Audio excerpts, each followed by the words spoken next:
Call the meeting to order. Welcome everyone to the Monday, September 8th meeting of the Pine Bluffs Town Council. Will everyone rise for the Pledge of Allegiance? I pledge allegiance to the flag of the United States of America and to the republic for which it stands, one nation, under God, indivisible, with liberty and justice for all.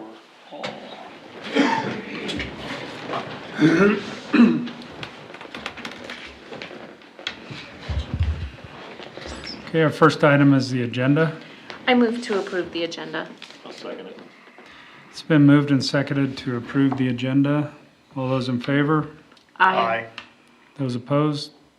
Motion carries. Next item is the consent agenda. I move to approve the consent agenda. I'll second it. It's been moved and seconded to approve the consent agenda. Any discussion?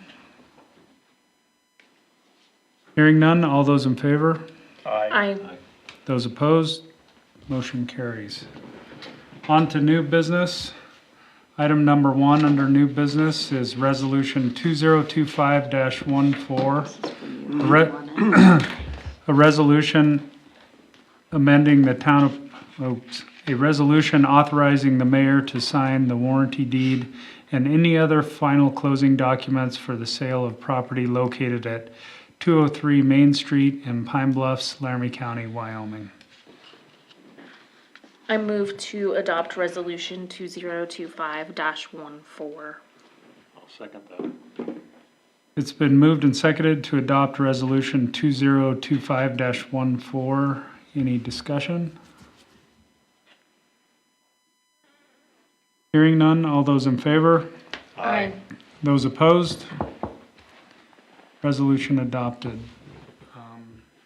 Item number 2 is review and discuss draft resolution 2025-15, a resolution amending the town of Pine Bluffs electrical service charges, providing severability and providing for an effective date. For those of you who may have looked at that resolution earlier today, we had a last-minute update from WAMPA on a couple of those rates. Also, if you refresh your council packs, I uploaded a kind of a statistics spreadsheet to help you kind of see total amounts and high bills, low bills, average bills, and average impacts per customer class. So I would say the update, just to be clear from the original one you got, included this. Our initial rates included our anticipated raise in rates from WAPA. But that only held true through the end of July. So there was a 3-month gap where we were going to be under. So the new numbers you have reflect enough additional revenue to cover the additional purchase power.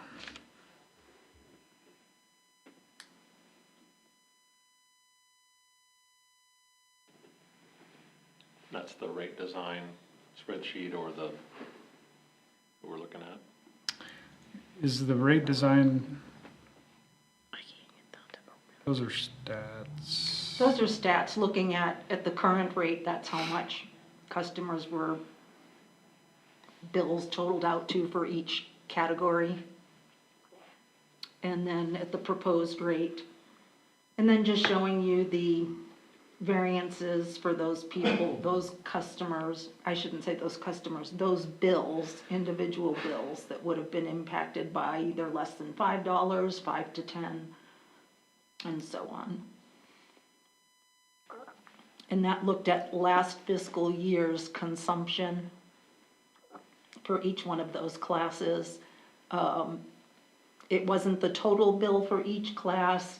Each class is off by probably less than a dozen where we had some anomalies out there.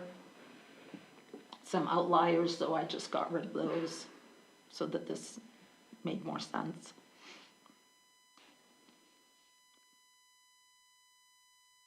One thing that our new rate structure also doesn't take into consideration is we have one odd customer class out there that we currently don't really even have, we bill it partially as residential and partially as large commercial. And they are large commercial with demand, but they are all electric.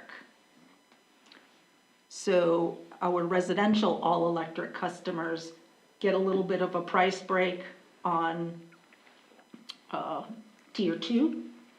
And so I didn't know if you would like to consider that for our large commercial customers that are demand, but they are all electric.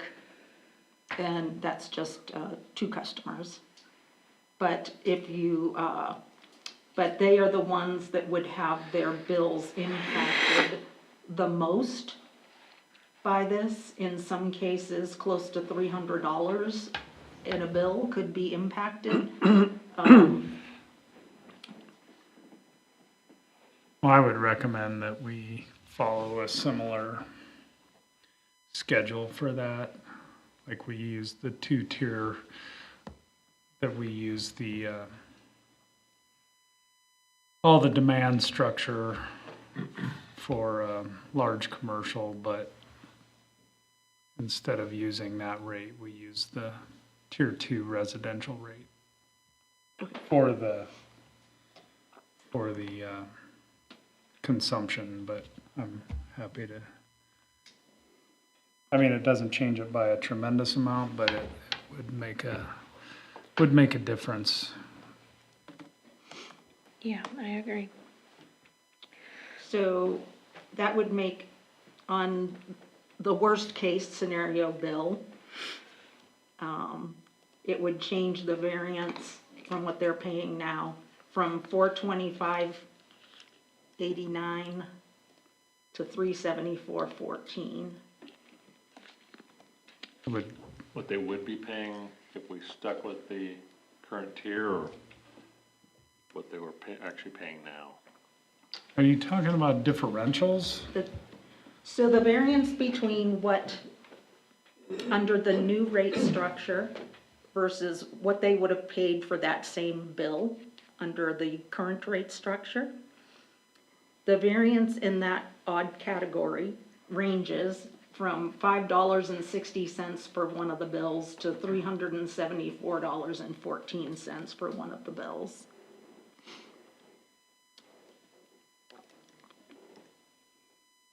Well, I mean, it's difficult, but But if we, they are a very large consumer. yes, absolutely. And my assessment is they've, you know, I guess I'm willing to hear what you guys think, but we have been billing them probably under capturing their true cost of servicing them as a customer for a while. But, I mean, my thing is, they're just a customer that can't have gas. Like, gas is Right. not, Not available? well, it's I want to get specific, but it's an RV park. So all they're ever going to sell is electrical. So just by nature of their business, they're all electrical. But so if we would like to do something to soften the blow of that one, I guess we're gonna have to think a little more outside the box than just using, because that, what would it drop from and to? Do you have that calculation? I can do it. If we went to the 104.0, That's the part of the grid Number. that's weak though, and we actually need to Yeah, I mean, We need to make some money to upgrade that, so it's hard to wanna. Yeah, well, I'm just saying, just for those two particular customers. well, it sounds like the one has almost no impact. You said $5 and something? Yeah, on one bill, not one customer. So it represents two customers. Oh, you're saying the same customer has from $5 One of those two to customers, yeah. $3.97 or $3.87? Gotcha. I thought those were Yeah, the two so different that would- customers. I mean, that would reduce that increase a little bit, so.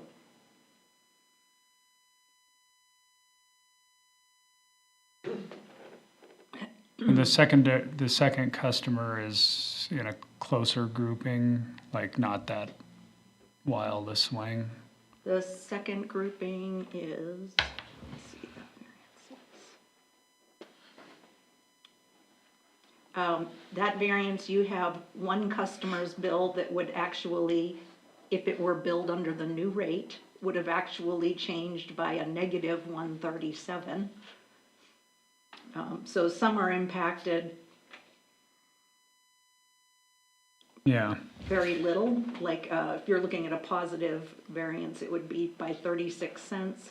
The highest one would be, in that category would have been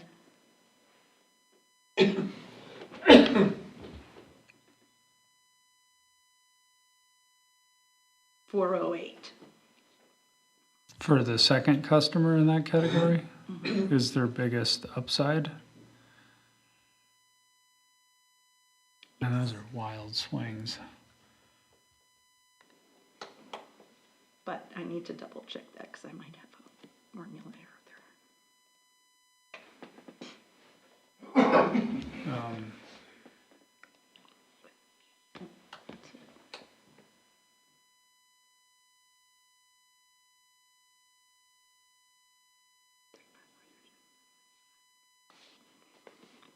Well, I think if you went to, I mean, there's a ton of data on here, but if you went through the whole thing, you're gonna find that all over the place where some people's rates on average went down, some people's rates went up, just depending on how they used it. But the whole idea of the cost of service is we're trying to get closer What the actual cost to is. how they use it and what the cost of providing the service is. And Yeah.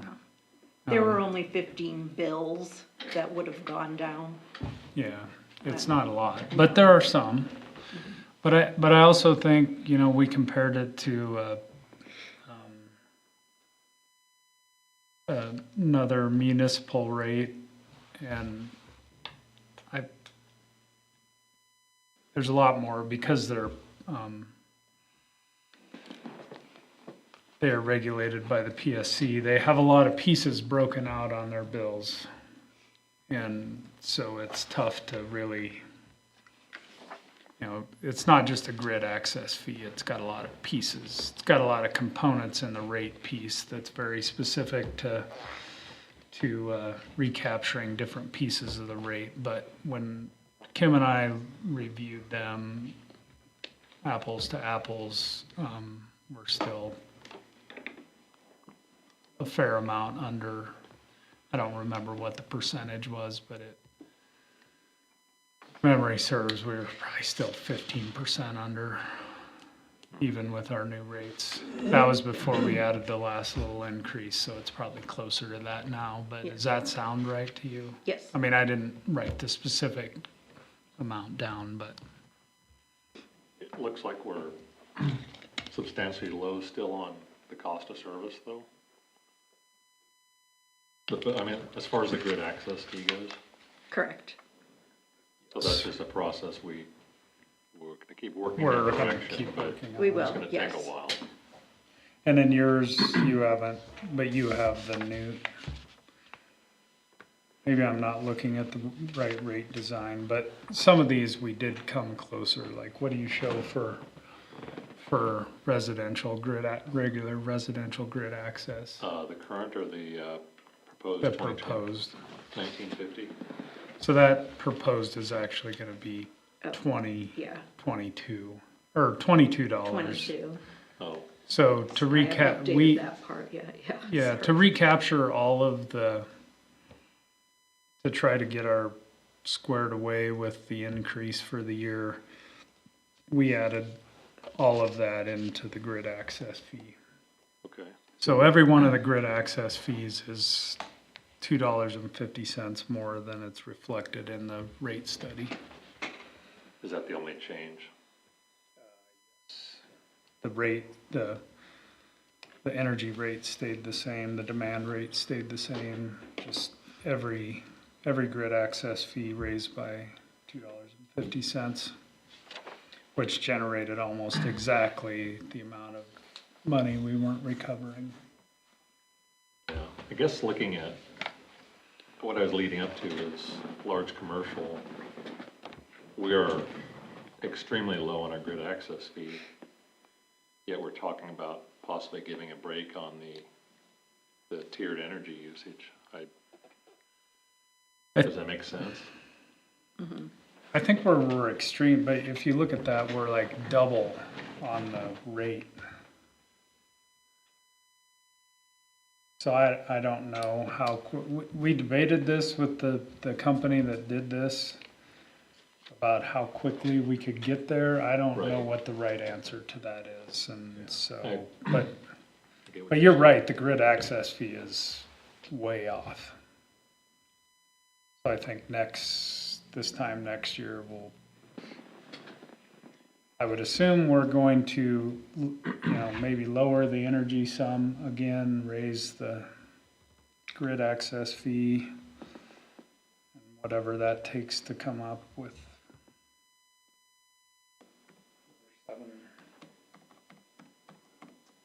7-ish%. Right.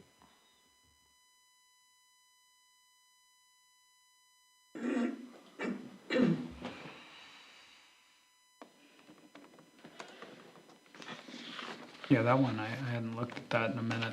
That one is way, way off.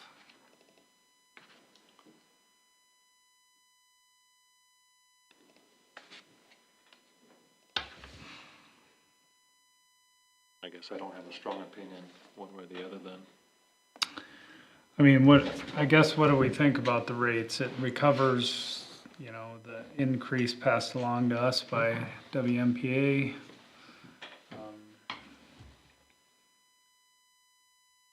Thinking an approach that moves us in the right direction, but didn't place too much burden on the grid access fee, but yeah, as you look along, we didn't take a very big swing at it. So, Knowing that I'm just thinking, we're going to continue to see rate increases, probably year over year.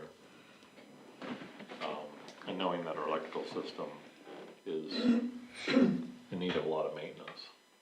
I guess that would be my question is, are we recovering enough in revenue to meet the pending need for upgrading our electrical system? That's a rhetorical question. I don't know the answer to that. I'm just, That would I be don't- my biggest concern too, Dave. I would be concerned about that.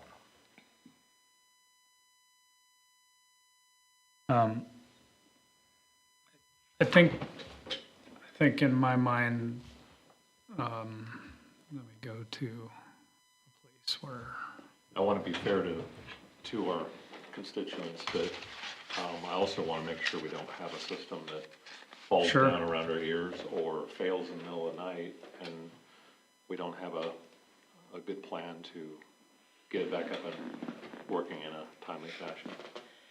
I think when you start, here's the issue with changing rates and changing, in my mind, with changing not only the rate, but changing the strategy which you're applying the rates, is you start to, like, if you go to the residential rate design tab, now this is going to be off because we haven't updated our number, which Rosemary got to us at about 5 o'clock.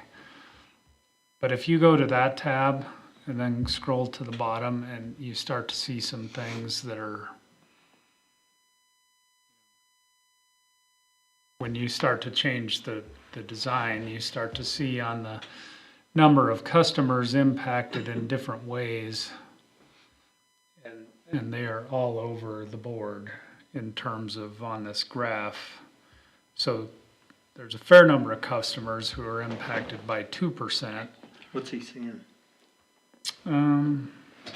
If the residential rate design tab towards the bottom.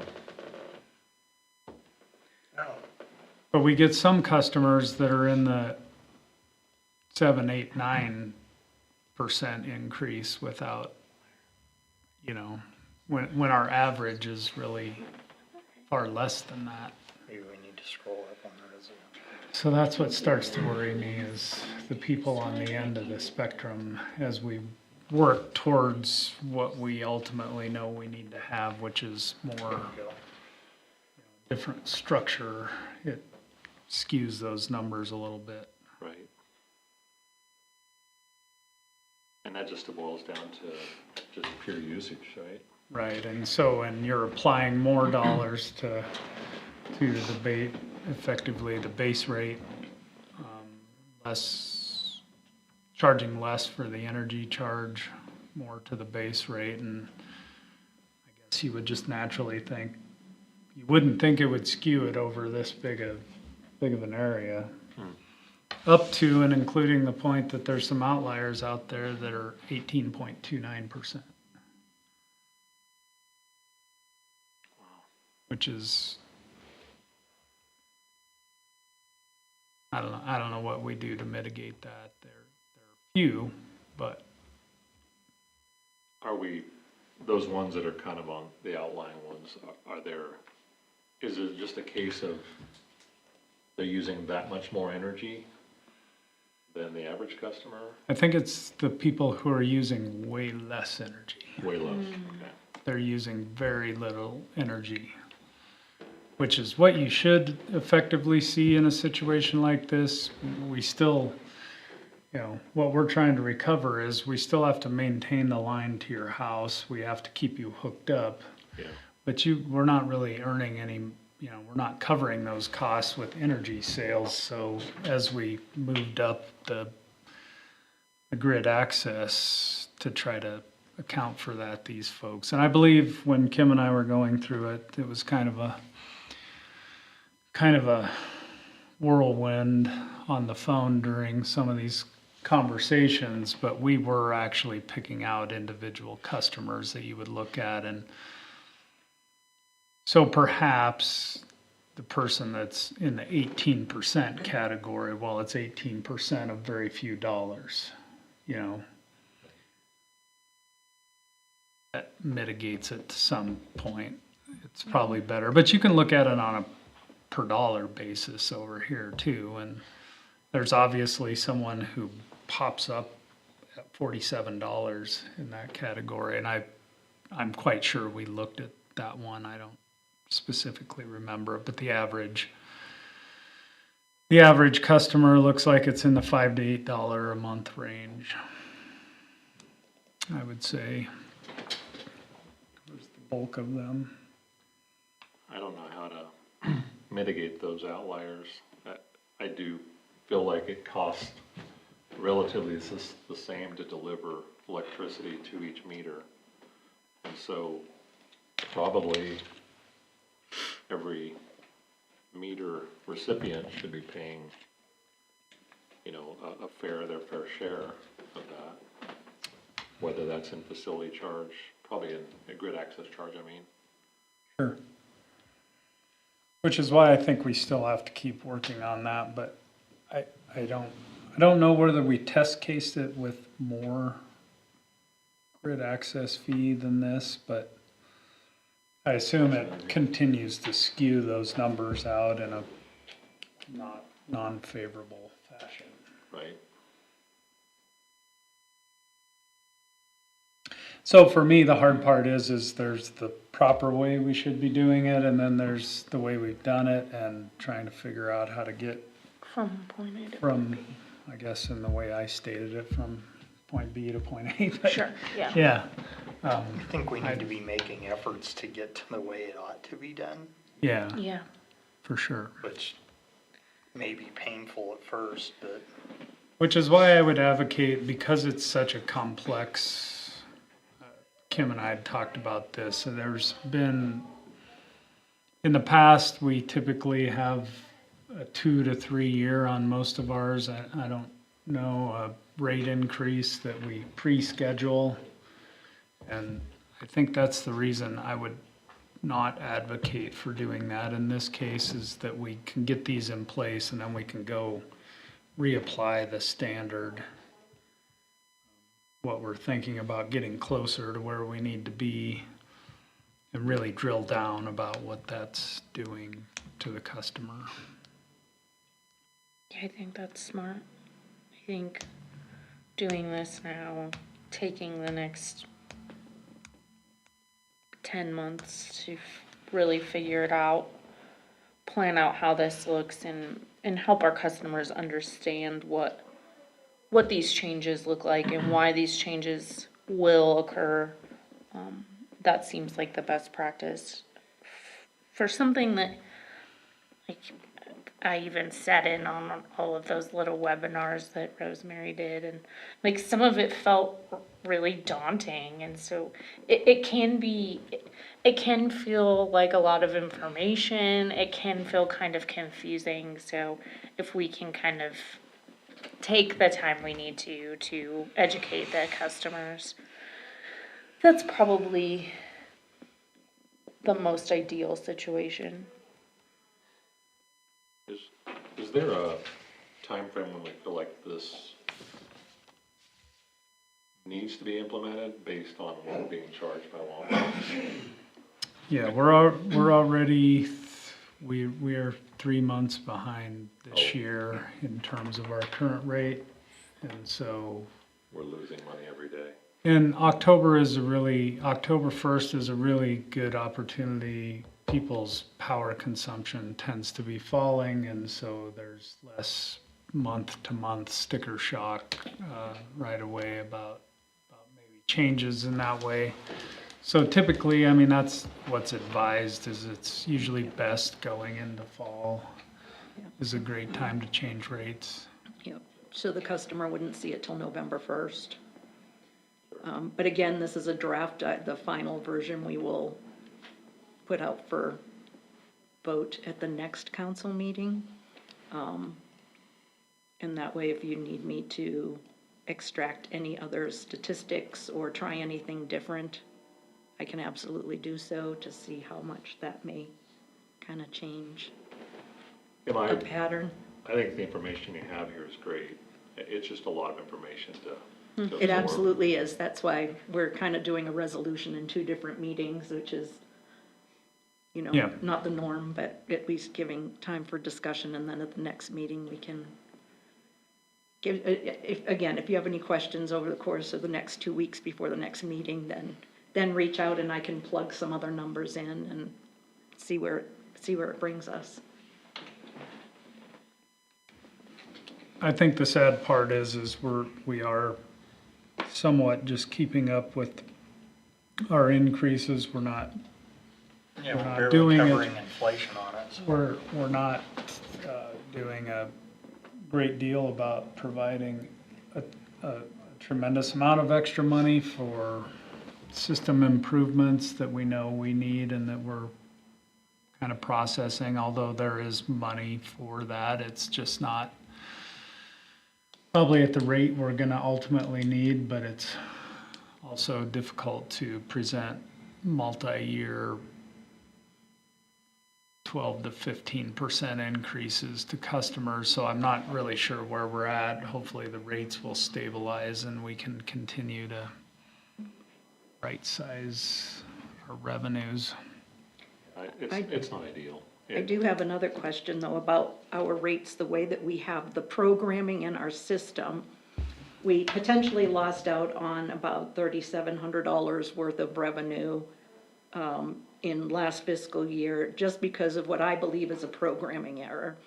And Dave, maybe you can fill us in on maybe how another electric company does this for billing, but when we bill for demand, if it is less than 1, if it's a partial, like they used 0.8072 demand, our system treats that as a 0 and not a 1. I honestly don't, off the top of my head, I don't know how that's done at, say, High West. Okay. I would have to research that. You know, we should probably investigate that, but that doesn't seem right. I would think even at bare minimum, it should be prorated at least into. I also Yeah. think it probably should be treated as 1, not, Right. I mean, you've got it set up for demand metering, that's, you're getting some of that back in the grid access, but you're also depending on the demand charge to bring the rate into line, so Yes. I would think it almost always would round up to the minimum of 1 demand. So maybe we could investigate that, I guess.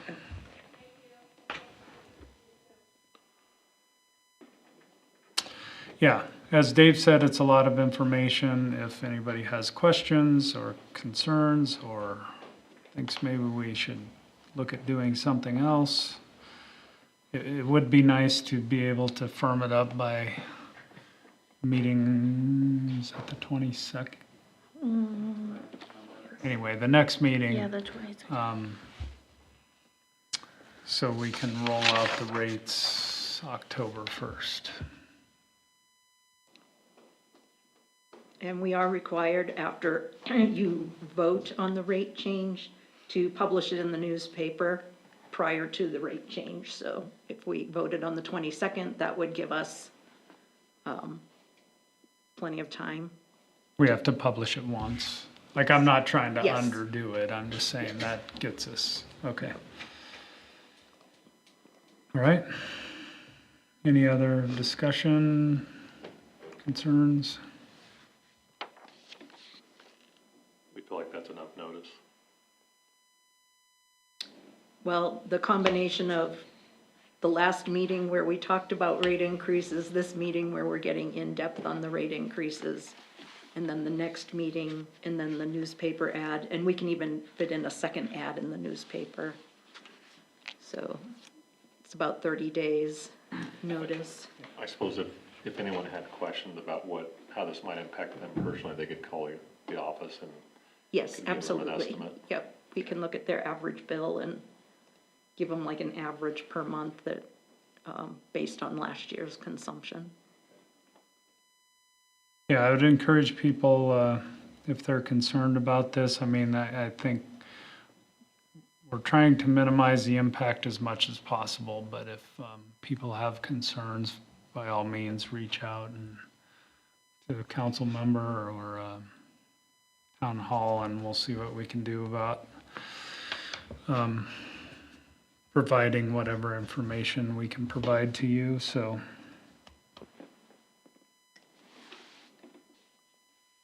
Anything else on that matter? All right. Item 3 is the discussion regarding the town speed limits. Maybe Chief Smith would like to come up. I don't know if anybody has any questions, but I had him put this item on the agenda mostly because I think, you know, I will take responsibility for maybe causing a bit of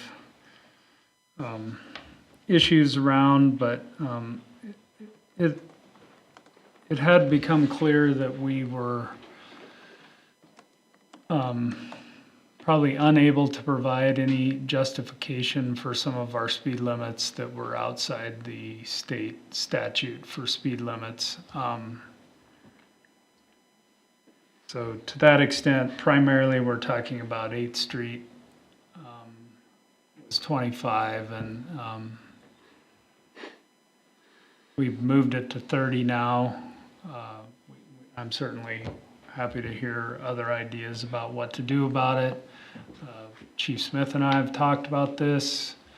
I think if what we're really trying to do is protect the school, then we need to change the school/swimming pool area to a school zone, which That was what I was gonna Which- propose.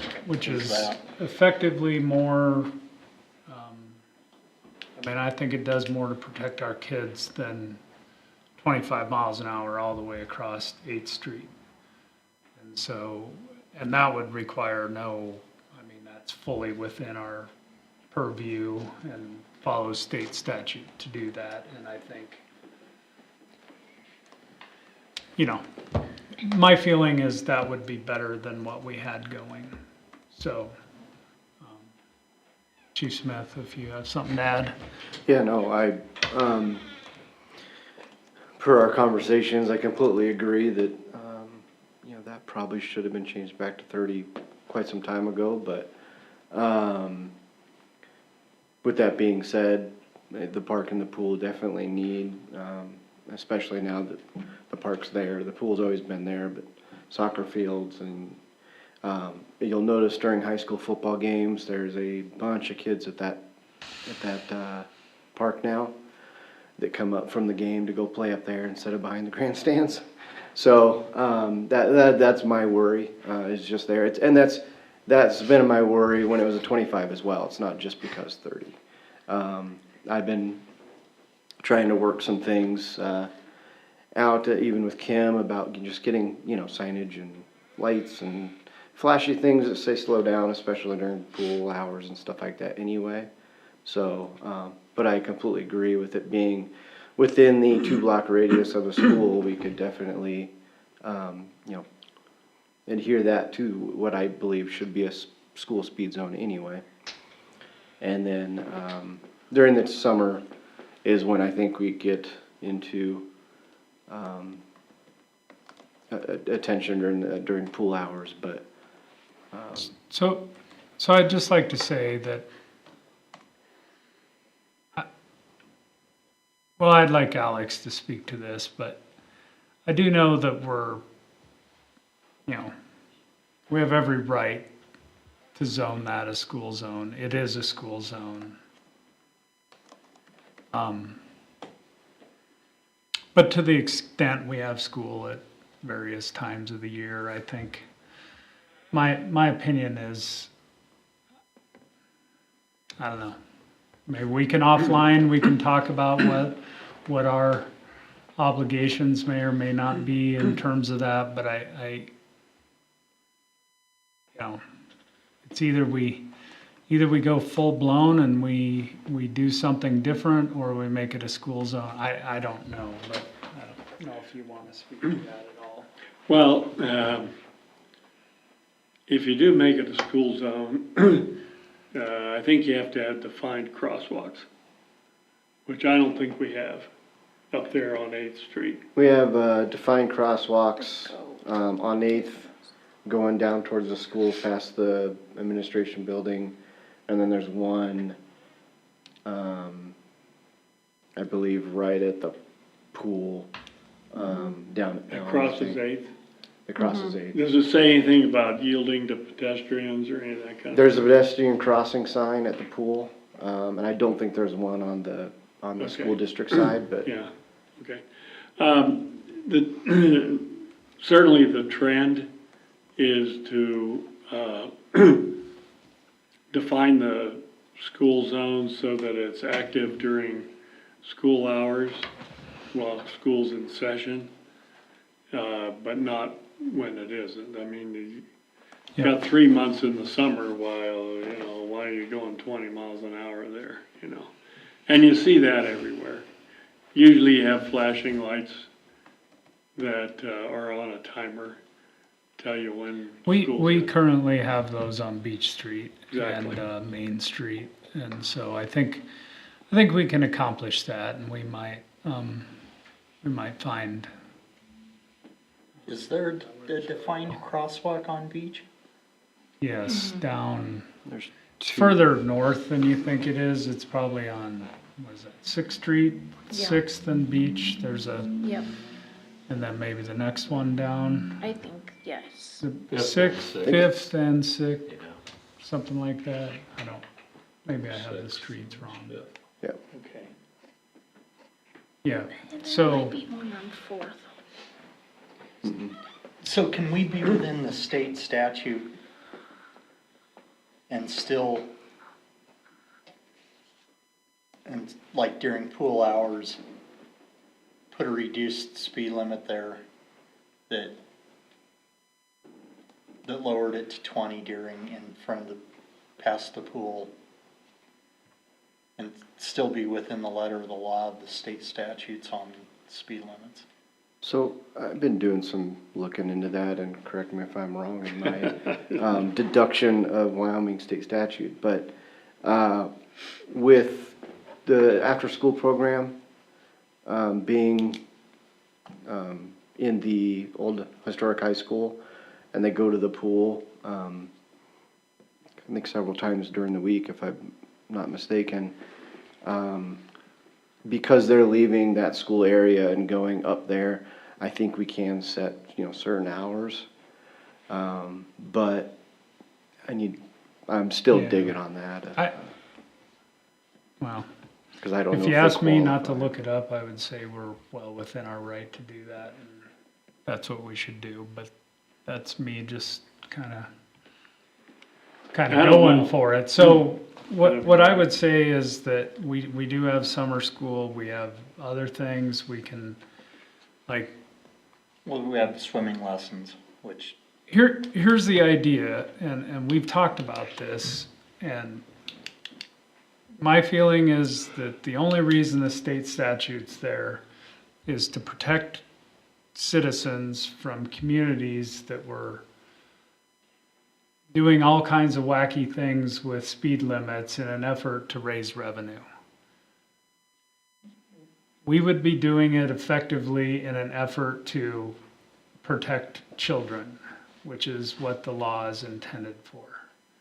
And so I can't tell you whether it's fits within their scope or not, but we're not dropping the speed limit from 40 to 15 miles an hour in hopes that Chief Smith is out there to give a $250 ticket.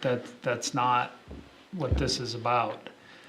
And I think this is my hope is that this is a good, compromise to the system, and frankly, I like the system where it's not on all the time, where it's only on when we need it. We're only on, Main Street is only on when kids should be coming or going to school, it's not on during the middle of the school day when they're in school. It's reserved for those times when somebody's likely to be in those crosswalks. And so that seems like a good compromise as opposed to being 20 all the time.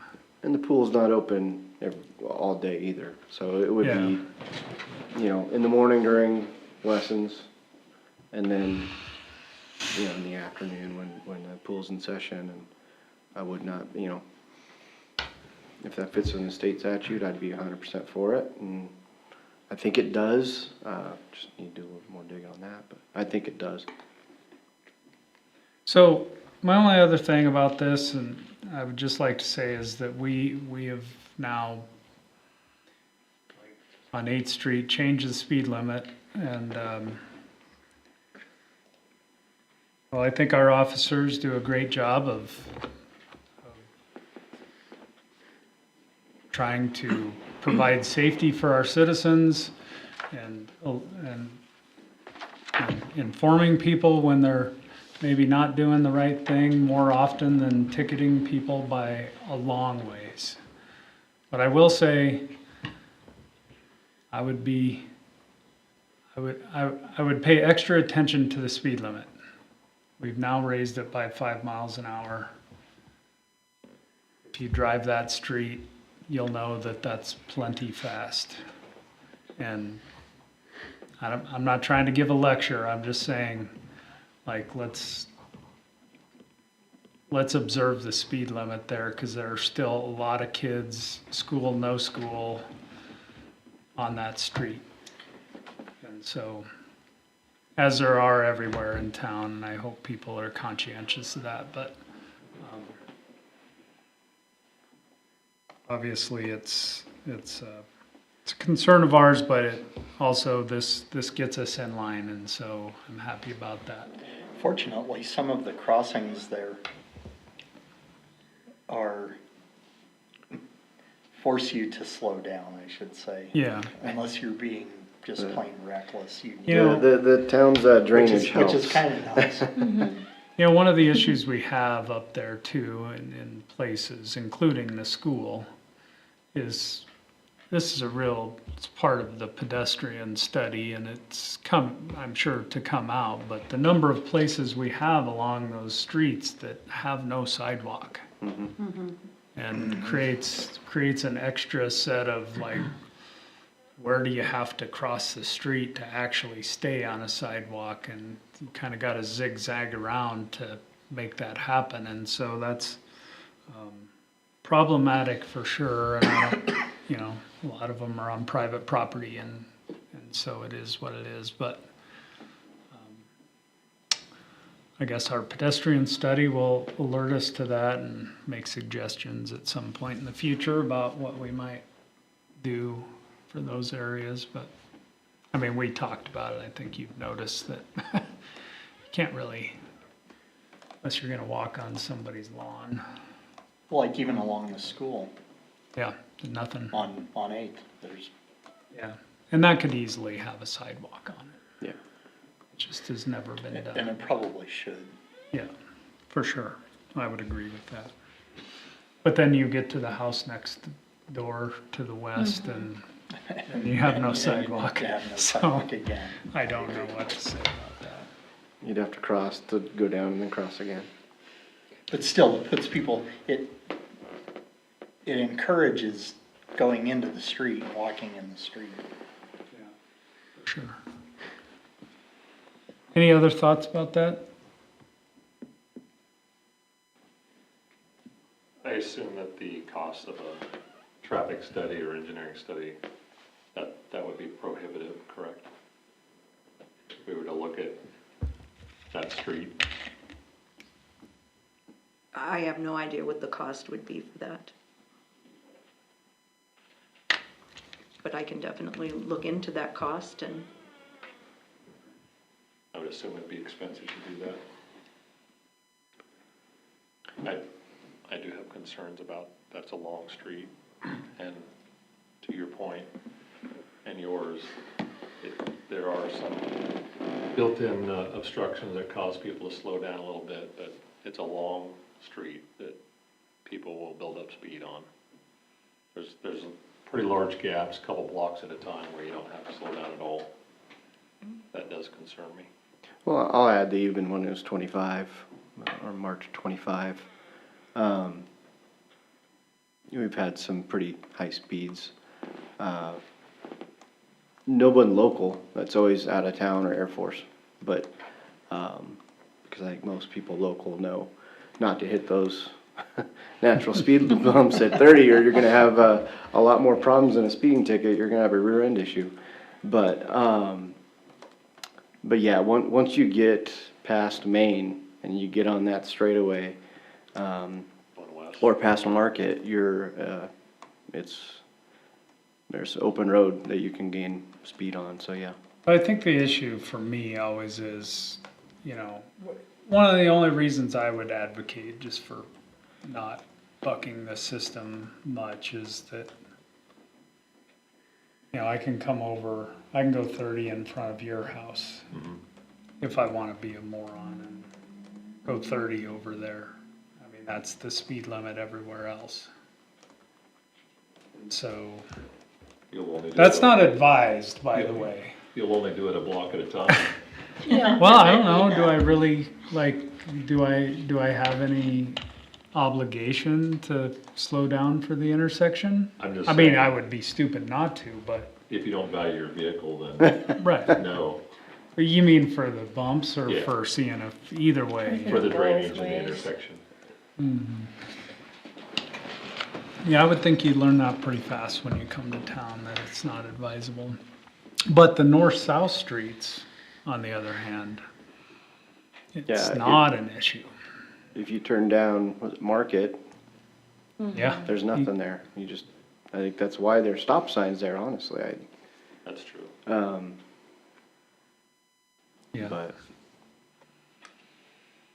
Well, I'm certainly, I mean, if that's something anyone wants us to pursue, we can look at that too. I would second that. My preference would be to put school zones in front of the pool and over by the school and have them on timers and have them appropriately timed. Because during the summer when, particularly early in the year, there's a lot of kids in and out and around that pool and Well, my big issue is that now we're really doing something about it. Instead of just making it 25, now we would be really focusing in on the area that we think's problematic. School session and and now we would be down at 20 as opposed to 25 the whole way across, Yeah. which I think is more effective, but you can certainly get going too fast on the west side of town too. But you have to admit, the sign flashing their 20 zone heightens your awareness, Sure. and that's what we want. there's a lot of traffic studies that's why blinking signs are kind of, the standard now is it catches your attention, it grabs you, those high vis, yellow signs, say school zone, it forces you to pay attention to what's going on instead of going, what sign? I didn't see it. Because people get so window, Yeah. glued that they aren't really paying attention to signs, especially if they're not from around, like, I don't know how many times you hear it on Highway 30. Well, I'm not from here. Well, it's DOT standard in the United States of America that every sign is the same height and weight.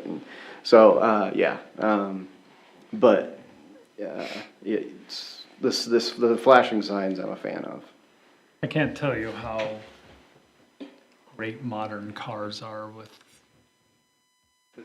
speed limit sign Yeah. inside your Yeah, car, coming because up. that saved me more. I'm like, you don't catch it on a highway somewhere and you wouldn't know for another 10 miles what the speed limit Yeah. Right. is on that thing.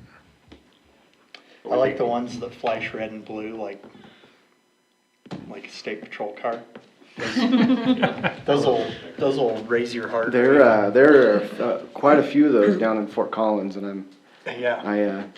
Kim can attest to this. I tried to look into those for a project at the pool, but we had to finish the study first. Yeah, those are my favorite. Pedestrian study. They raise your heart rate when they Yeah, go out. it does. Are we thinking that the school zone would be on 8th Street between Elm and Pine, or Elm and Maple? The two No, blocks probably are- backed up a little further, back up. like maybe half a block here, like you could start. It would theoretically be there, but the sign would be somewhere. Legally, you can go 2 blocks out from a school Okay. zone, so, you could even stretch it to Main all the way to I would Beach say- if you wanted, but. Yeah, I would say almost Maine to Maple for sure. It's gonna effectively seem like beach to Maine. Okay. We don't know. Alex is probably gonna call us back and tell us we're crazy. Now, my only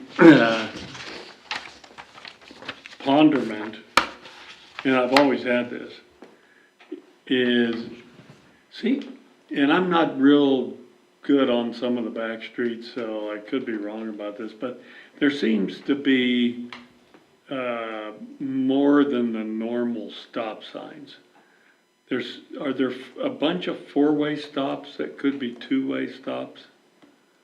Or are they? I don't know. Think We don't have I don't think we even have a 4-way stop except for, Yeah, well- no, I don't think we don't have a 4-way So stop. are the north-south ones mainly without stop signs? Those are usually the ones with. And the east-west, but there doesn't seem to be a lot of uniformity. Well, I so- can tell you, so Maple and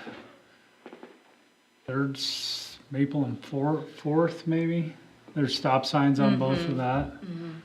This is the product of how stuff happens, is there's a stop sign at those, cause there was like 2 accidents in a year at that intersection, so they just threw up stop signs, which it's not the worst approach in the world, but there is something weird about that intersection that's kind of hard to see, and then there's, it's relatively close to the school, and so I don't know why they went there, other than they went up right after there were 2 accidents in that intersection. It's a highly trafficked area just due to the post office and everyone having a PO box. And Yeah, I, no, it makes sense. yeah.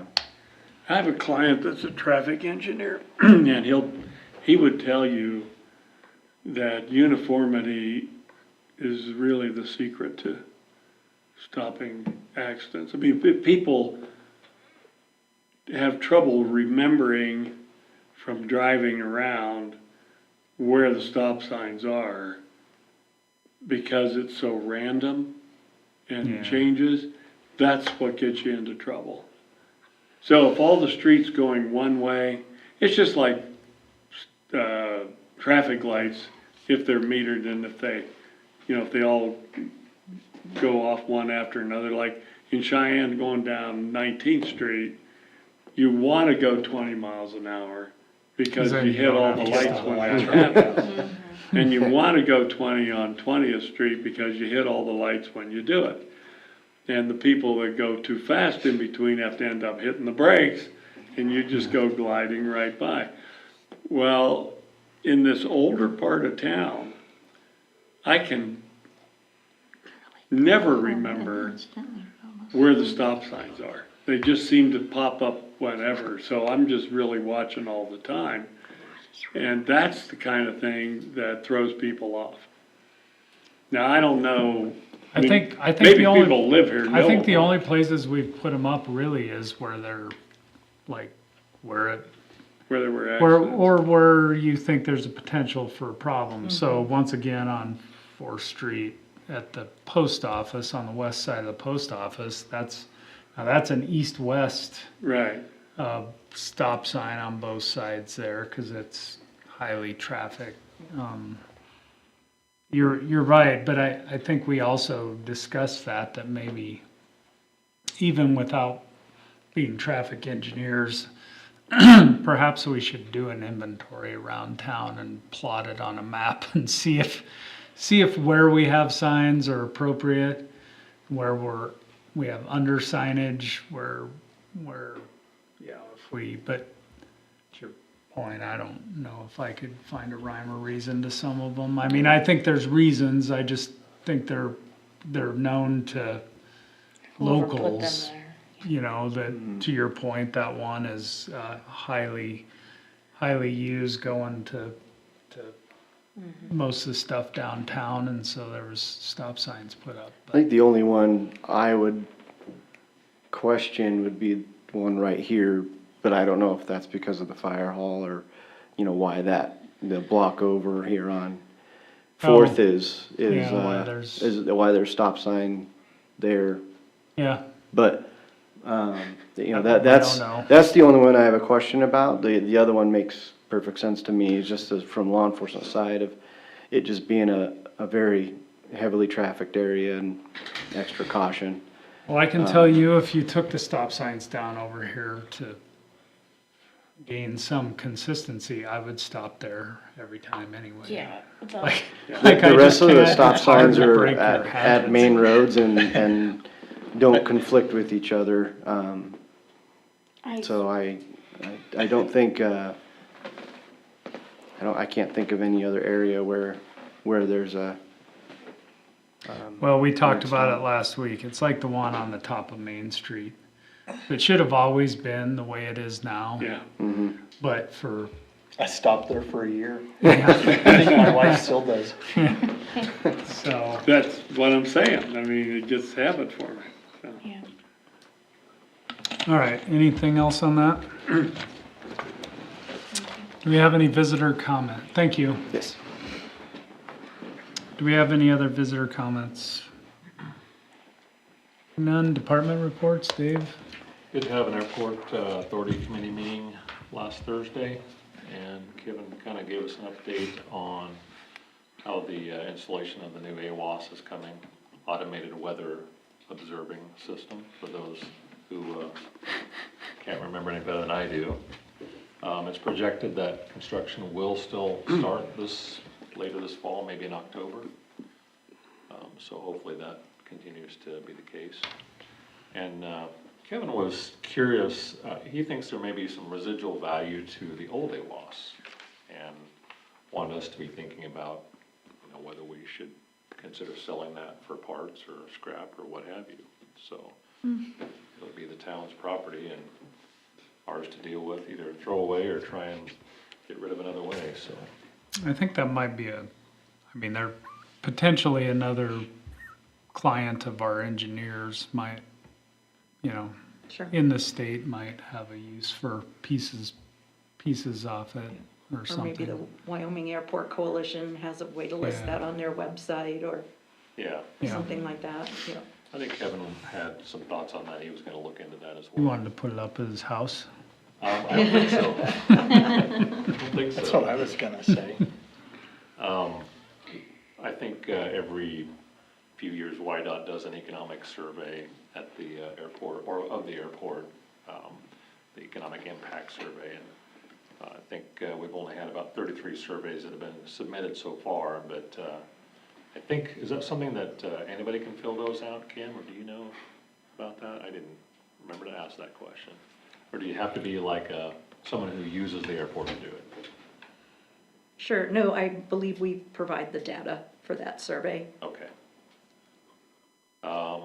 The report on fuel sales last month, 1,078 gallons of fuel were sold.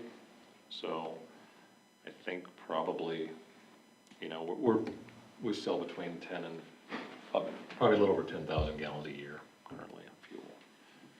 And then I think Kevin planned to go to the Wyoming Airport Coalition meeting. I think that this year it's in Jackson in October.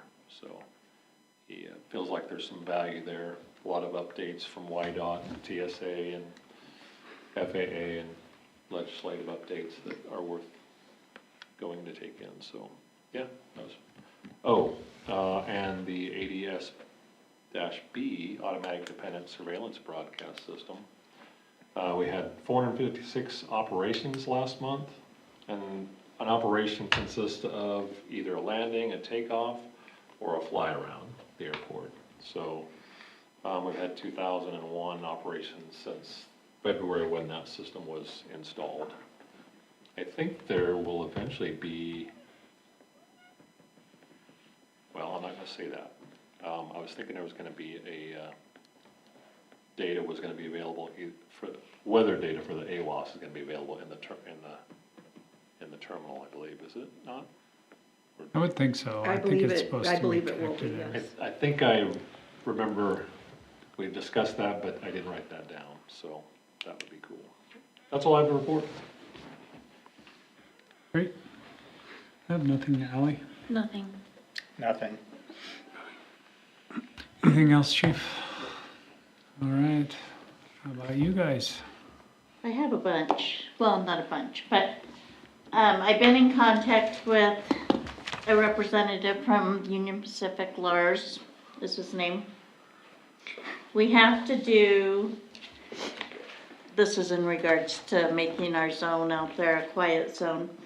We have to do a preliminary engineering reimbursement agreement. They're in the process of putting that together, UP is, and I will get it to Alex to look over. But I talked to him today, and he said the amount of the reimbursement agreement will be $25,000. Ouch. Ouch, For them to engineer whether we could do it? yes. even though it's already been engineered as the physical engineering part of the crossing has So been this is complete. a, like, maximum spend number, or this Well, is the he said actual 25,000 and I kinda, came back at him with kinda like a eek. And he said it could possibly be 10 to 15,000. So they negotiate? No, he said it depends on, he said just the actual cost of the engineer coming out and looking at it and I also printed this off for you guys, from the Union Pacific. It outlines how to go about getting the quiet zone. We have everything, so I mean, I'm not an engineer, but I would say they would okay it, but we could spend that money and they could say, no, we're not gonna allow this to be a quiet zone, so that's something, like I Isn't he gonna said, be out here tomorrow, Wednesday. Wednesday? He's gonna be out at the railroad, so I'll maybe go out and visit with him. I don't know what, it's not a negotiation, but Just to wear your holiest jeans. So it looks like we don't have any money we to have spend no on this. money. We can't Which even we pay don't, you. But I'm it just will saying. be definitely a most couple expensive weeks one. before they even get the bid proposal to us. That's why I had emailed him this morning, cause I said, we're having a council meeting. I'd like to give him some kind of update, and that's when he came back with, I always like to play this game. So we Yeah. go around the room and everybody say, if you threw a number at the wall that's a no-brainer, to decide this, what would that number be? What is it worth to us? Yeah, I mean, if you said, what is the what's a quiet number? zone? What's a number that would make you go like, ah, we better just go for it? I don't know. What kind of concern do we have from residents about not having a quiet zone? I have not heard any concern, I personally have not heard any concern about not having one. Well, no, yes, I have had concern about not having a quiet zone. I've had people call and complain that the horns are loud, and it is the majority of the people that live on the east side of town that aren't used to hearing the horns. So, is that something that we say, well, we've had it forever, we stick with it, or do we Do we, bite the bullet and, do we give them the option of having their electric rates increased by 0.5% to cover the cost? yeah, I know we yeah, can't do that, no, obviously. but I'm being facetious. it's a, I don't know, it's a tough call. But I have a question, I mean, is it possible that there's a disconnect between when the plans were originally pulled together for this crossing and this request? Because the plans were all pulled together by YDOT, and it was done in partnership with the UP Railroad, and this process all started several years ago. Yeah. So is it possible if we just maybe. I mean, that's a good when question Lars to comes ask. out here, maybe we should just provide him a copy of the plan set that we have on file here for that crossing. Say, here's what we have, I don't know if this will help defray the cost Yeah, of this engineering review. But maybe that would help, it just seems odd to me that I just think there's gotta be some kind of disconnect there. I agree. I think it was however many years ago and it was set up, they designed it to be a quiet zone, Yes. so why are we having to? I can understand the administrative part of it that we have to Sure. go through, but this whole other engineering review maybe just needs to be a review of the actual plan set and not starting from scratch. Should we maybe get a hold of YDOT and say, when this was engineered originally, we were told this was a silent crossing, why isn't it? And see if YDOT can, We've I already don't- reached out to YDOT and they And- said now our next step is to work with the UP Railroad. figures, oh well, worth a try. Yeah. I'll throw out my number at $5,000. I would just say like, yeah, Yeah. just go for it. $5,000 buys a fair amount of engineering for people who have a plan set in front of them. Speak of the devil. Like, Yeah. But So- yeah, I'm more than happy to go out and talk with Lars and give him that information, and drive a hard bargain. I will. I will try. I'm So- I'm happy if you can tell me if I'm available. Okay, I'll run down. okay. I'll find out what time it is and everything. And Okay. so that's about all I have. I've just been, yeah. Great. Kim? Well, as you know, we've been working on electric rates, but also working through, several large reports that are due to the state. Everything from internal audits to electric reports and, as well as our other audits that we're doing, with the outside agency. So that's pretty much eating up our time right now. Great. All right, meetings and announcements. Our next workshop will be Monday, September 22nd at 4:30, with the regular town council meeting Monday, September 22nd at 6 p.m. Thank you. Anything else? Move to adjourn. Second. Moved and seconded to adjourn. All those in favor? Aye. Thank you, everyone.